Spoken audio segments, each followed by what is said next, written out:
Good evening. I'd like to call to order tonight's regular City Commission meeting for August 17th, 2020. Roll call, please, Tabitha. Mayor Young. Here. Commissioner Guthrie. Here. Commissioner Lewis. Here. Commissioner Badway. Here. Commissioner Wilkinson. Present. Tonight we have Patricia Johnson from the Salvation Army to lead us in invocation tonight. We thank you, Father, for this opportunity we have to gather. We ask that your blessing will be upon all those people that are here, that will help make good decisions for our community. We thank you for their volunteering and their willingness to help others. Bless each person that's here. May the work that they accomplish be fruitful and multiplied for you. For we ask this in your name. Amen. Amen. Amen. Thank you. Thank you. Would y'all please rise and join us in the Pledge of Allegiance. I pledge allegiance to the flag of the United States of America and to the republic for which it stands, one nation, under God, indivisible, with liberty and justice for all.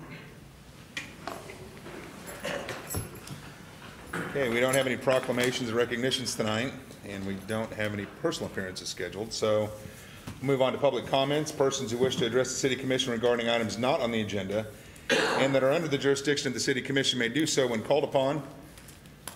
Comments on personnel matters and matters pending in court are not permitted. Speakers are limited to 3 minutes.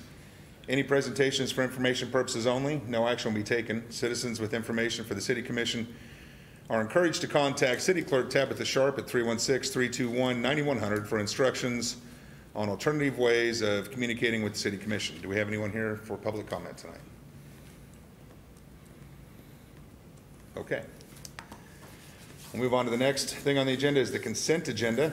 It's on the consent agenda tonight is the approval of City Commission minutes from August 3rd, special commission meeting minutes from July 29th, approval of appropriation ordinance number 0720 in the amount of $2,715,444.66, Public Works tandem axle dump truck bid, Public Utilities tandem axle dump truck bid, and Fire Department command vehicle replacement. Do I have a motion to approve the consent agenda? I move that the consent agenda is presented be approved. Second.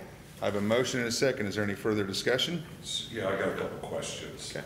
I looked through the two bids on the dump trucks. Why is there a $80,000 difference? So the difference between the two dump trucks, Public Works will be outfitted with a spreader and a snowplow. Public Utilities is not. That's the difference. Okay. With blade. Okay. Any other discussion? All those in favor say aye. Aye. Those opposed, same sign. Motion carries 5-0. We don't have anything in old business, so we'll move on to new business, the West Central Gateway Redevelopment District, Orchland Farm and Home Redevelopment Project.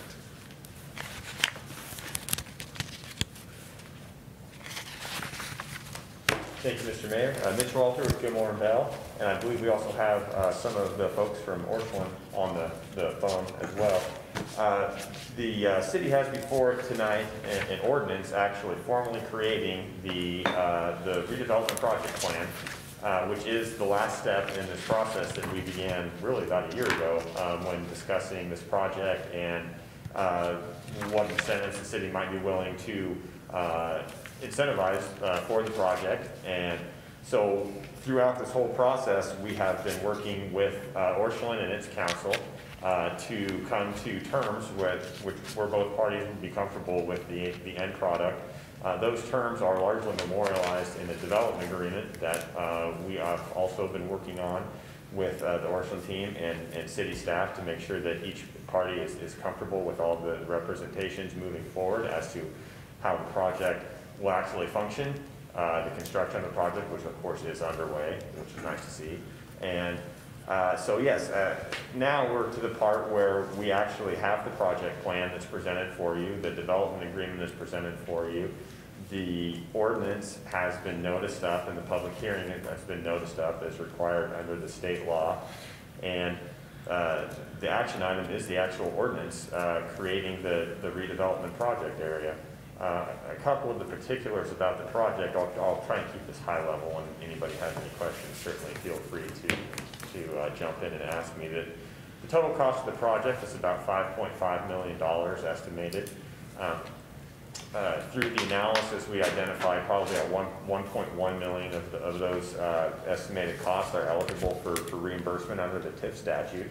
So construction has already started. Construction is going to continue after the project area is created via the ordinance that you would consider tonight. The Orscheln team will then start sending invoices or requests for reimbursement to the city. The city's pool of funds that it's going to use to pay those reimbursement requests are going to come from the increment and the increased property value that's going to be associated with the finished product.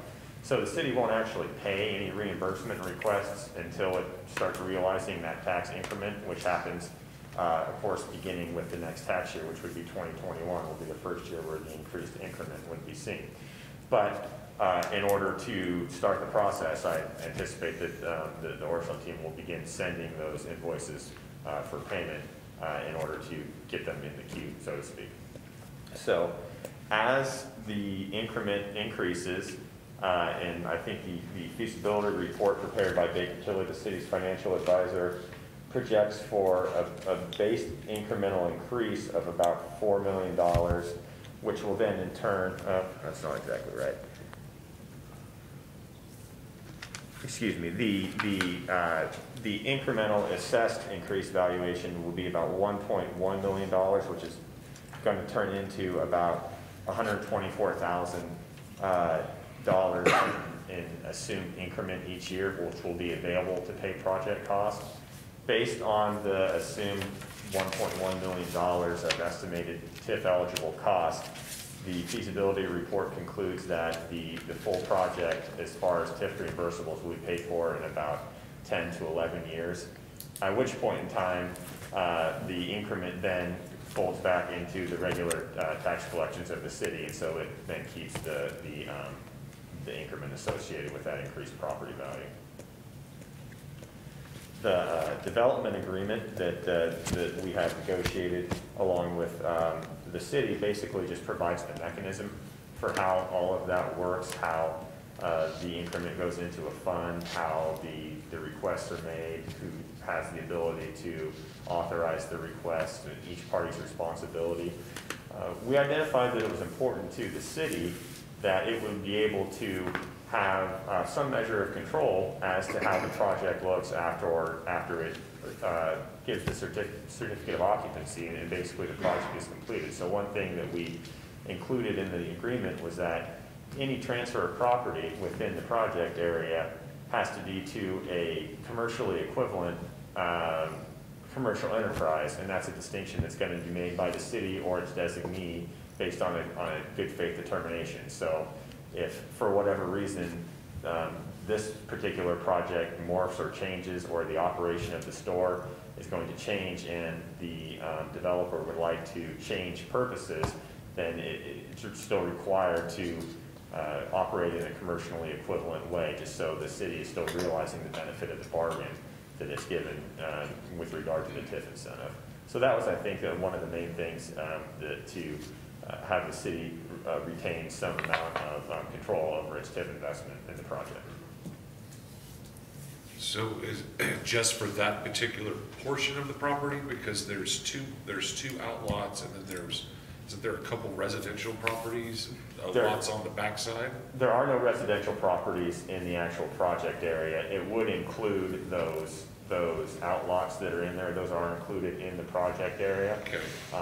I think the thought being, if they do develop, which is a good thing, which everybody wants, and they're developing a commercially equivalent enterprise, then the city would certainly be happy to allow that development to take place. I thought there was, Scott, I thought there was some residential sites across the street. There are 4 residential lots that were created, Okay. and those are outside of the TIF boundaries. Okay, perfect. Okay, that's what I was. I knew there was some residential lots. That's why they weren't being addressed with that. Okay.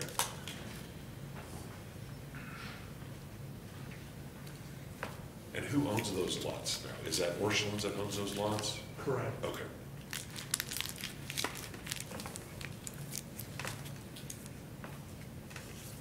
Do we have to have a public hearing, or? Yes, so it would be appropriate after I think that the item is presented and the discussion at the governing body level is completed, we would then hold a public hearing. Right, so do you guys have any additional questions for? No, good. I didn't know if anybody from the Orchland team that's on the phone wanted to say anything at all. I thought I might mention that as well to give them a chance to address any. Are they legal or operations or the people that are on the phone?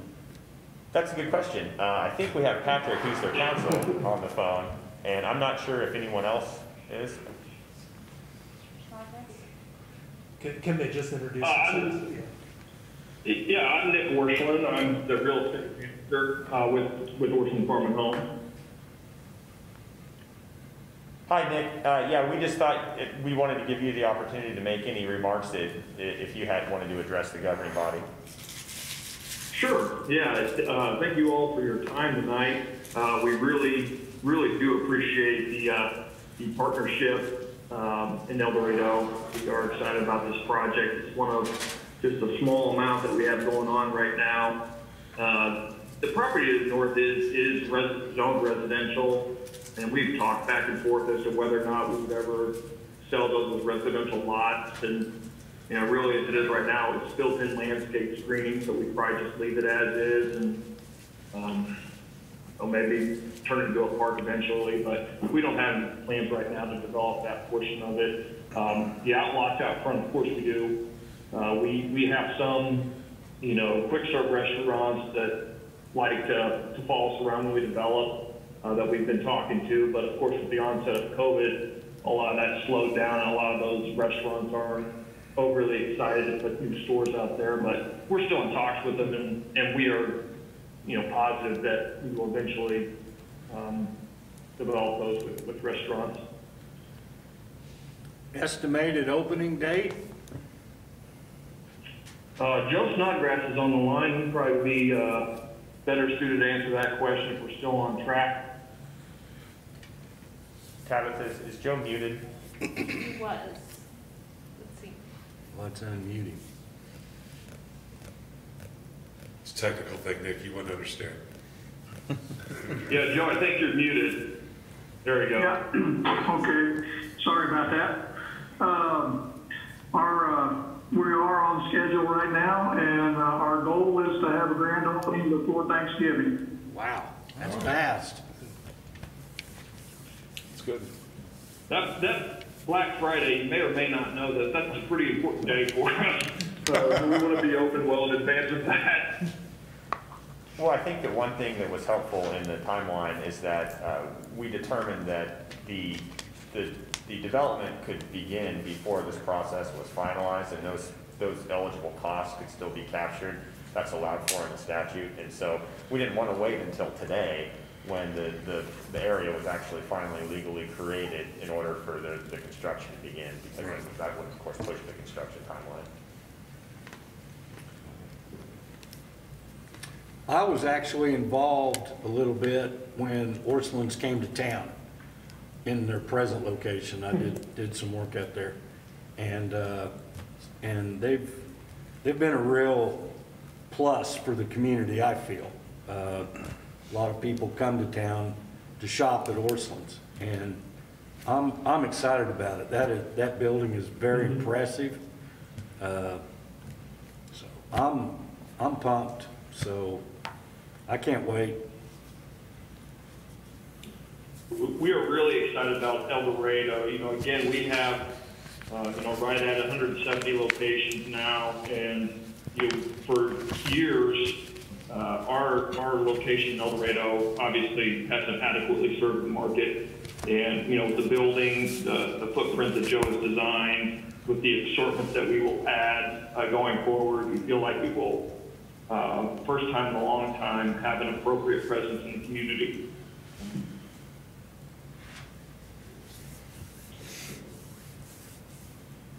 Do y'all have any additional questions or comments for them?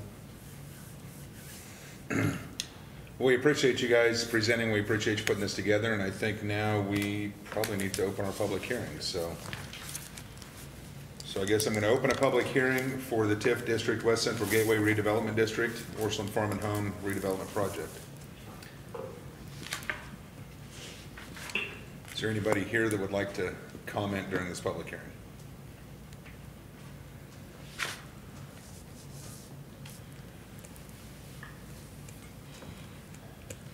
Seeing that there's no one here to comment, we can close the public hearing. And I would entertain a motion. Number, please. G 1333. Go, Greg.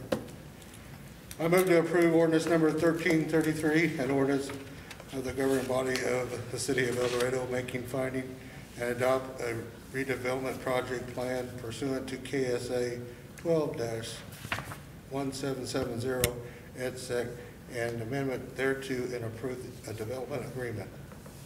Second the motion. I have a motion and a second. Is there any further discussion up here? It doesn't matter if you didn't say the G. Does that matter to you, Tabitha? No. Okay, I just wanted to make sure. Oh, I got you. Roll call vote, please, Tabitha. Commissioner Wilkinson, Yes. Mayor Young, Yes. Commissioner Guthrie, Yes. Commissioner Lewis, Yes. and Commissioner Badley. Yes. Motion carries 5-0.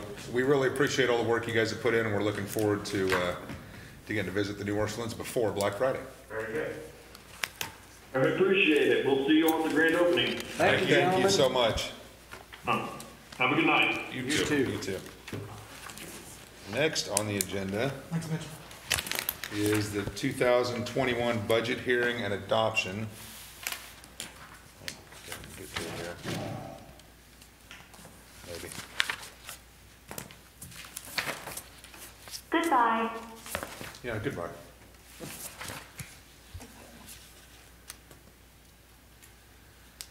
David, what do we have here? Okay, the proposed 2021 budget establishes a maximum spending authority of $32.35 million for all operating funds of the city. In essence, what you're doing tonight is you are establishing the maximum expenditure authority for the 2021 budget. Individual funds cannot exceed the specific maximum budget authority as defined in the budget. So within your packet is the state form, and that actually establishes the minimum, or I'm sorry, the maximum budgetary authority for each of those funds. I won't go through each of those funds, but added up, it's $32.35 million. So the way municipal finance works, each fund cannot exceed that amount, so the aggregate amount is really just a placeholder, just to give you an idea of what that total amount looks like. This also includes our contingency reserve funds, meaning that we budget to spend those, but we usually don't, and so that number is higher than what we actually anticipate spending for the year. One of the important things that you all are interested in is the mill levy, and as you can see in the staff report, the 2021 mill levy is projected to be 53 mills, which is just slightly less than the 2020 budget, or I'm sorry, 2020 mill levy of 53.045. I should note that the final mill levy will be different than that, slightly different, just because the actual final mill levy is determined by the county based upon the evaluation and a number of other things. It'll be very close to that, which is why last year's mill levy was 53.045. The 45 represents the change the county makes to that. So the 2021 mill levy will be roughly close to that, but again, it's an estimate. So tonight, what you do is you hold the public hearing for any comments pro or against the proposed budget. And then, assuming there are some or there's not, if you choose to adopt the budget, then we will get a certified copy of the budget to the county clerk by August 25th, and then that budget will go into effect on January 1st. If you'd like, I can go over the key highlights of each fund, or we can call it a day. That's all in the staff report for your reading, so I will stand for questions and go from there. Do you have any questions for David before I open the public I hearing? think we've asked enough questions, David, of this budget. Well, I would like to go ahead and I'm going to go ahead and open the public hearing for the 2021, proposed 2021 budget. So anyone here who wishes to address the commission in a public hearing for the 2021 budget, please come forward.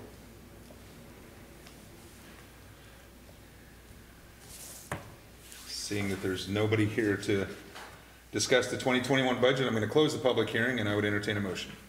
I move to approve and adopt the 2021 budget of the city of El Dorado, Kansas, as presented by the city manager. Second.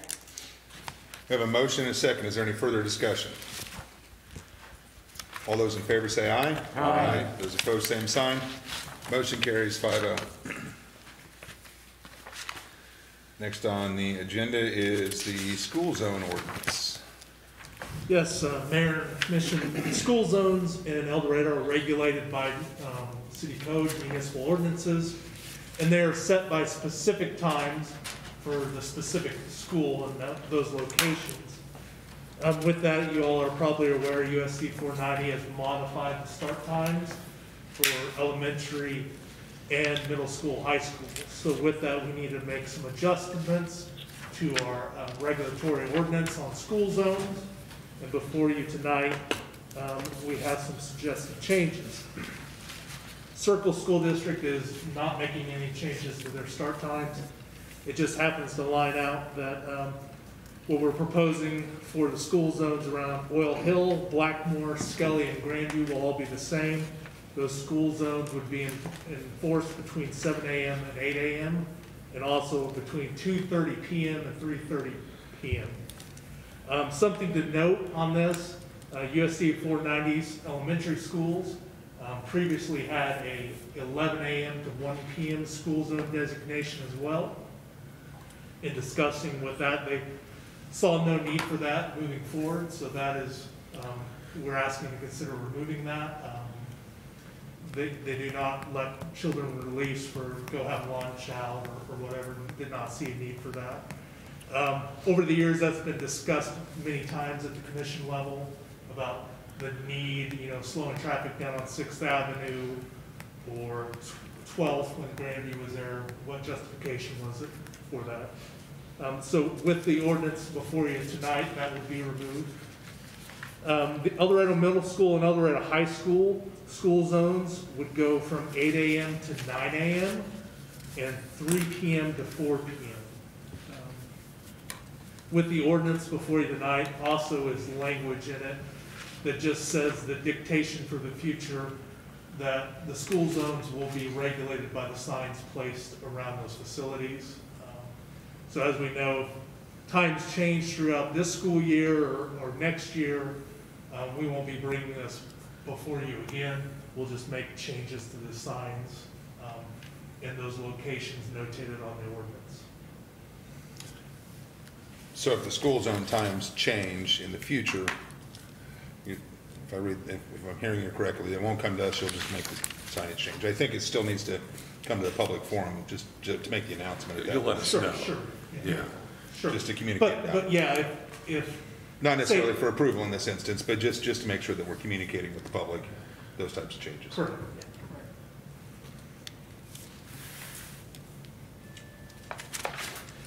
Got an ordinance number? G 1334.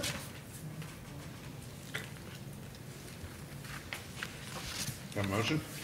Mr. Mayor, I move that ordinance number G 1334, an ordinance amending section 10.08.130 of the El Dorado Municipal Code pertaining to school zones be approved.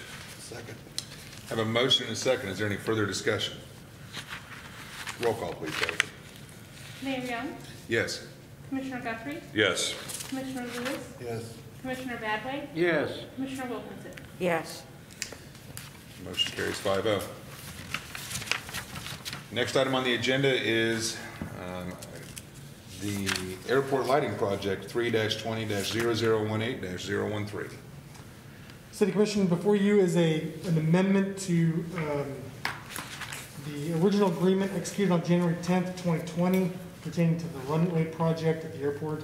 This is an FAA project. It is actually 100% funded by the FAA. The city has no dollars involved in this project due to the CARES Act and are fortunate and benefit of being able to receive some of those funds. But we still have to approve this because we are the owner of the project.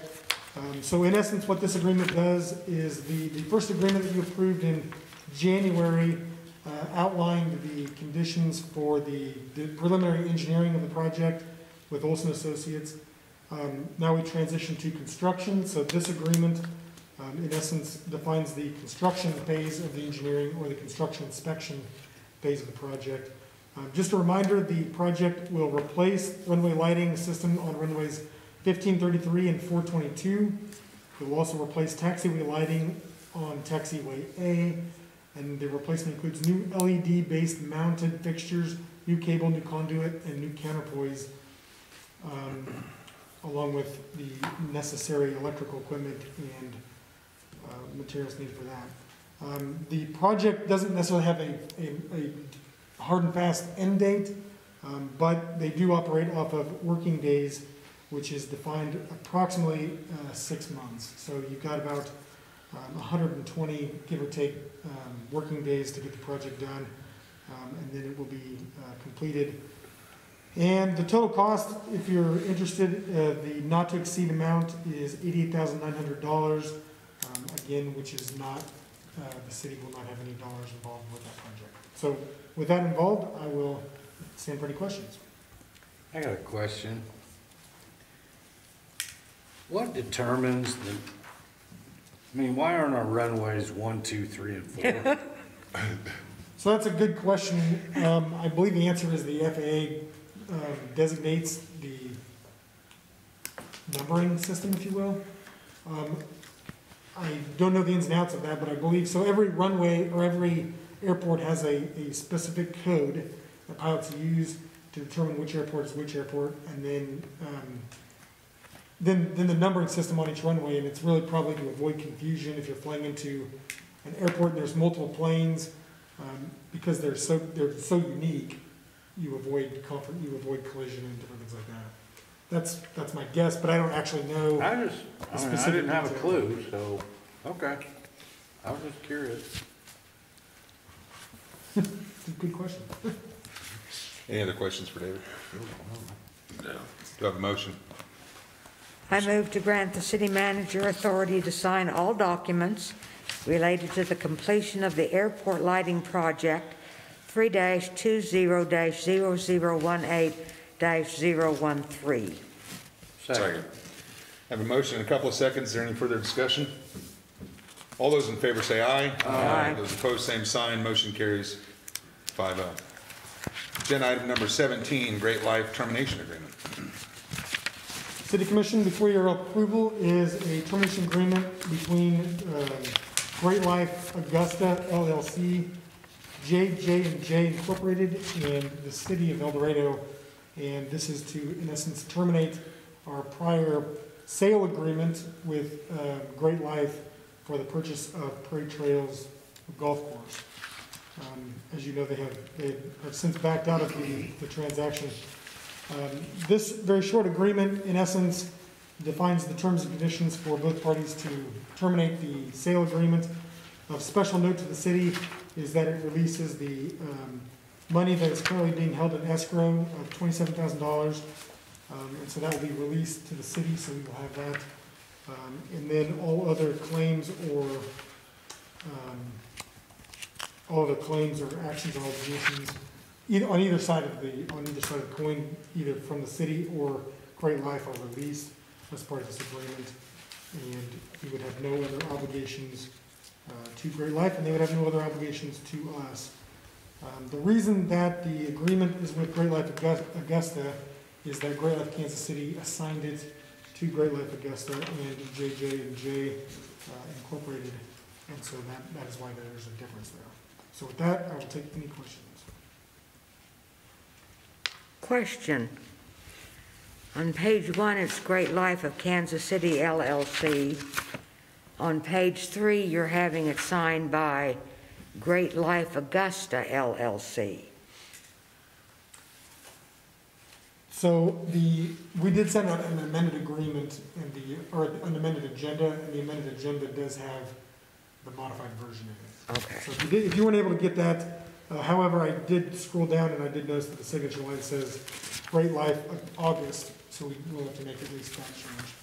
Okay. But other than those brief changes, the substance of the document will not change.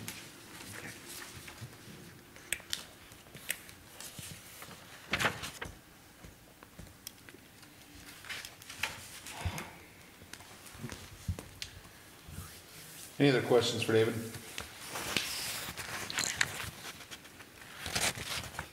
Do I have a motion? I move to approve the termination agreement with Great Life Augusta LLC and JJ Inc., and to authorize the city manager to execute the agreement following execution by Great Life. Second. Have a motion and a second. Is there any further discussion or comments? All those in favor say aye. Aye. Those opposed, same sign. Motion carries 5-0. And that's the last of our new business for tonight. Agenda item number 18 is item for discussion, and that is, we're going to discuss the sale of Prairie Trails Golf Course. What do you got?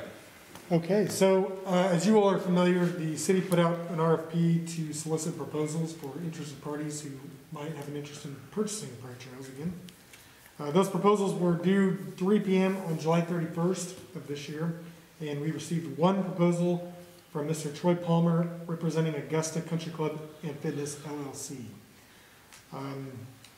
So he had submitted a proposal with 3 different options, all of which would require the city to, in essence, serve as the financer. So he would make a down payment, depending on, and then the 3 options included, the basic difference was the term under which we would finance it. So the first option was for 5 years, the second option was for 10, and the third option was for 12 years. And then what he would do is he'd make a down payment based upon that amount, and then make a $2,000 monthly payment until the term, at which time he would make a balloon payment and pay the remaining balance of the outstanding note. It should be noted that that would be at 0% interest to the city as the financer. Some of the other things that are included in there, he would pay regular price for water at 42 cents. It's raw water, so it would be 42 cents per 1,000 gallons for raw water. And the property would come back on the tax rolls. Although, as presently defined, Mr. Palmer's proposal does not, states that the city would pay the property taxes from our monthly rent. Although if you do the math, the projected amount of sales tax would not be enough, property taxes. The projected amount, the amount of monthly payment would not be enough to pay the projected property taxes. So there's a difference there of about $26,000 that we would have to come up with as the city to cover that difference. So the question here tonight is, does the city want staff to pursue negotiations with Mr. Palmer, or do we want to seek other options to include having him lease the property, or operating it, continuing to operate as a municipal golf course, or just having the thing listed for sale and see what else we get. So those are kind of the options that are out there now. He also did include his financials, so you can see those included in the packet. I think if I recall correctly, by his 3rd year, he demonstrates that he's planning to make a profit of about $25,000. He does have experience in operating businesses within the area, and he also owns and presently operates Augusta Country Club, although we don't have any real understanding of what that looks like. All of the information that he has submitted to us has been included in your packet, so I guess I need some direction on what you'd like to see moving forward. So basically, all you're asking of us tonight is to give you permission to negotiate. Right. So on the second page of his letter to you, where it lists the points to work through, if the above points work, I'm assuming that's where the negotiation is going to come in? Yes.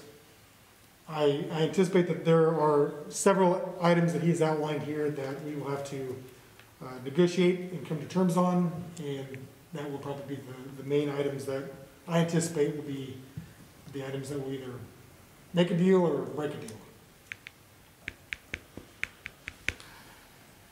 Incidentally, it should be noted that in the letter that Commissioner Wilkinson references, Mr. Palmer does reference the provisions that were included in the original acquisition agreement when the city acquired Parade Trails. So he has agreed that the city will have a first right of refusal to repurchase Parade Trails in the event the buyer elects to discontinue operation of the golf course or sell the property to another party. He's also agreed that the city will assign the agreement the city had with Mark Myers and his immediate families, I guess Mark, George, and Max Myers and their immediate families, with special memberships and discounts. And then the final one was he would agree to honor the first-time home buyers or new builds that take place at the greens at Parade Trails, who will receive 1 year of free membership at the golf course. So those were liabilities that were included in that acquisition agreement that have to continue with future agreements, I guess. But he has agreed to them in principle.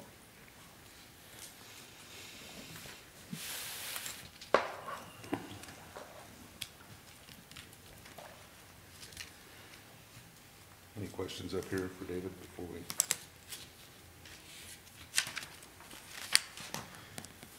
I mean, I guess I would say that if you move into discussion and negotiations throughout this, I mean, if the city's gonna sell this, I don't want the city to be on the hook for property taxes, and so you guys need to come up with some creative negotiation and creative ways to, in my opinion, to facilitate no more cost to the taxpayers in this, and direct costs from the city, so. But, yeah, I mean, so we've got an offer on the table, and if you can negotiate some terms out and bring those terms back to us, then maybe it's something we can look at. It would be my opinion. Is this the usual way golf courses are purchased?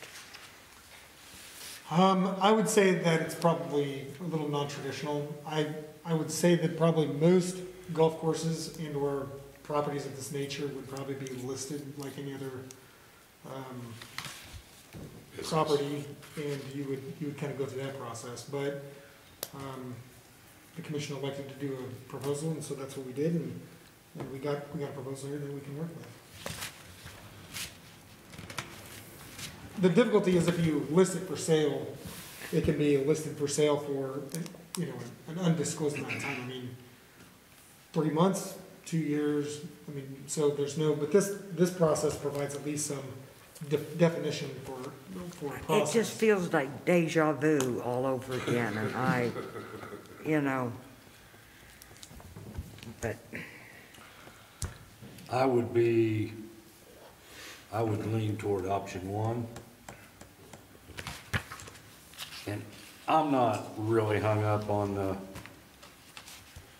on the property tax deal, as long as, because when you buy something on contract like this, I assume we keep the deed in our name? That When you sell it on that hasn't been worked out yet. I mean, normally when you sell something on contract, the deed stays in your name. And if it's gonna be in our name, then, I mean, to me, 26,000 a year beats the hell out of 175. Sure. So the property tax deal isn't a hang-up for me. But I'd sure lean the shortest term. I think I'd be most in favor of option 1. I'd like to see this done before I die.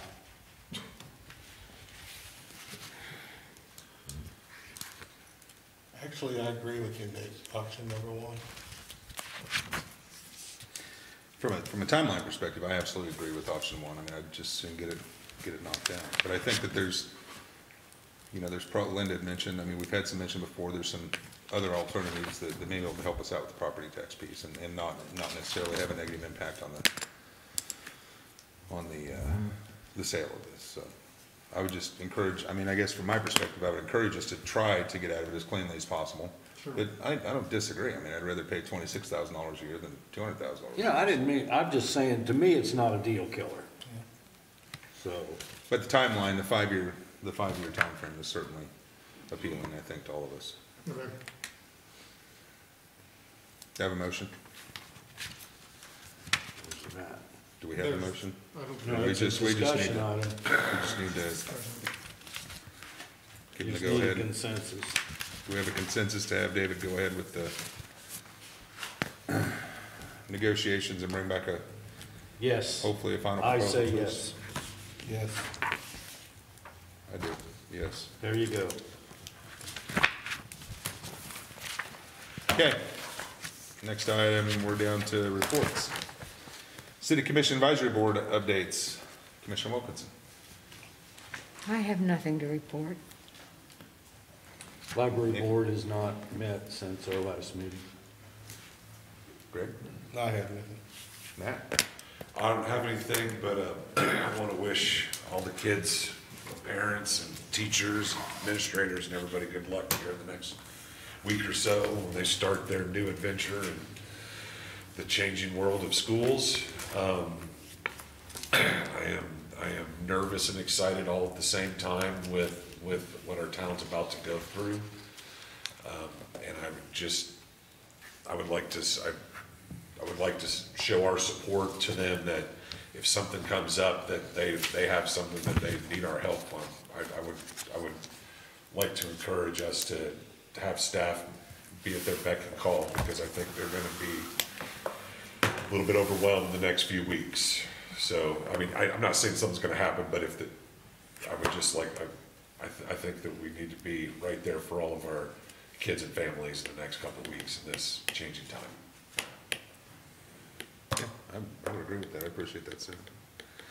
I don't have anything other than to echo what Matt said. We dropped my daughter off at college down at TCU last Monday. Butler Community College here in town started classes last Monday. My daughter's first class down in Texas was today, and so I know college kids and high school kids and all of us are kind of getting back into the swing, hopefully, of the school year, and I'm really hopeful that our K-12 and our colleges around here, El Dorado and Wichita, can really throughout can kind of keep going and keep these kids, get them back into an educational routine. None of us certainly wanted a year break from education, so for these kids, so to Matt's point, it's incumbent on the community to be supportive and try to help manage through this. So I appreciate you bringing that up. David, what do you have? Just a couple things. It's that time of year for cross-connection inspections. So if you are a business or a resident who has a cross-connection permit with the city, you probably received a letter in the mail. You have until September 1st to get your annual inspection report to the city. If you don't, you'll receive a certified letter in the mail requesting documentation of the inspection. And then if we don't get the inspection documentation by October 1st, we will terminate service until we get it. Now, cross-connect, that's a backflow preventer, right? Yeah, backflow Okay. cross-connection. Yep. Okay. And so generally, Who's English? the inspectors provide those documents, and oftentimes what we find is that the inspection's been done, but the person that did the inspection didn't actually provide the documents to the city. So sometimes it just takes a phone call to the inspector or the provider that usually provides those services to make sure they get those inspection reports down to the city. Ultimately, the property owner is the one that's responsible for that, and their service will be shut off, not the service provider. So that's just a reminder. There's more money coming down from the federal government. The Kansas Department of Commerce opened a COVID relief portal last week to provide businesses throughout the state with access to upwards of $140 million in CARES Act funding to address a variety of needs. Grants are available in different categories such as business working capital, PPE procurement, broadband access, and PPE manufacturing. The public will be able to view the grant details and eligibility requirements, access the application, and gather information needed in order to apply for a grant. And you can go to that website. It's www.kansascommerce.gov/COVID relief. And it'll have all the information, it'll have all the programs, and you can kind of select the one that you want to apply for. The actual application, however, you cannot apply until 12 p.m. on August 19th. So they wanted to kind of get the information out, allow businesses to kind of look at it and kind of get their feet underneath them before they open it up, because it will be a competitive process. I'll bet that website crashes. At about 12:01. Yeah, probably. And then finally, it is still census season. I know that's hard to believe. It seems like it's been so long ago, since April, but the census goes until September 3rd. And just kind of a friendly reminder that the deadline is approaching. El Dorado's current response rate is 65.6%, which is slightly less than what was in 2010. Every person that's not counted means that Butler County and the city receive less federal dollars over the next 10 years. So it's paramount that everyone gets counted. The Census Bureau has been going door to door lately. So if there's a knock at your door, it could be the Census Department. And in some cases, they just want to know if somebody's lived in the house that's across the street that seems to be vacant. They knocked on my door, for example, and they asked about the house right across the street from us. So sometimes it's just simple things like that. And then finally, the Census Bureau will provide the apportionment counts to the President and Congress in December. So I think that's all I have for now. And we don't have an executive, thank you, David. We don't have an executive session tonight, so do I have a motion to adjourn? Move we adjourn. Second. Motion is second. All those in favor say aye. Aye. Those opposed, same sign. Motion carries 5.